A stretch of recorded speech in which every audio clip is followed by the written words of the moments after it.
de Gaulle. Pour la première fois, un clone d'animal adulte, une brebis. Et maintenant, écoutez Yuri Gagarin. C'est le premier jour de l'Euro. Europe 1. 7h24, c'est l'heure du jour sur Europe 1, votre plongée quotidienne dans la boîte à souvenirs. Bonjour Lord d'Autriche. Bonjour Dimitri, bonjour à tous. Il y a 40 ans, le 28 février 1983, l'Union européenne interdit l'importation de fourrure de bébés phoques. C'est l'aboutissement d'un combat personnel pour Brigitte Bardot. Vous revenez, Laure, sur ce jour de 1977 où l'actrice se rend sur la banquise pour défendre cette cause. Oui, Brigitte Bardot part défendre les bébés phoques massacrés dont les chasseurs récupèrent la fourrure. L'actrice a alors 43 ans. En ce jour de mars 1977, elle est au Canada, dans la ville de Blanc-Sablon, et est interviewée par Europe 1. Depuis plusieurs années, je suis horrifiée de ce qui se passe avec le massacre des bébés phoques.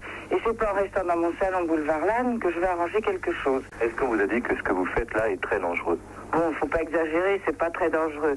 Disons que on le fait pas dans des conditions très faciles.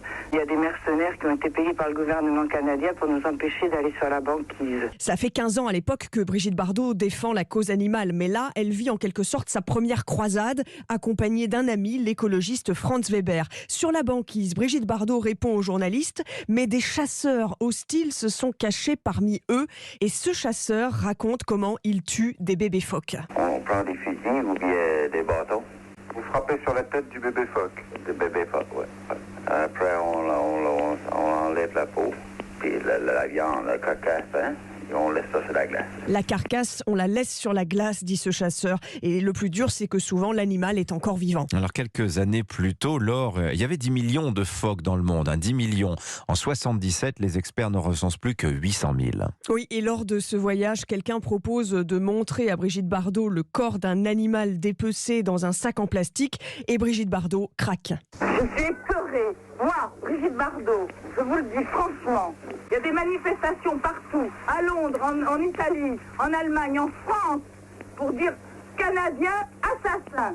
Le Canada va perdre beaucoup de son tourisme parce que les gens n'auront plus envie de venir ici. 6 ans plus tard, donc, le 28 février 83, l'Union européenne interdira l'importation de fourrure de bébés phoques. Le massacre reprendra pourtant en 2005. Brigitte Bardot repart à ce moment-là au combat. Et en 2007, la Commission européenne votera un embargo total sur les produits provenant des phoques. Merci beaucoup, Lord d'Autriche, pour ce bain de mémoire grâce aux archives sonores d'Europe 1.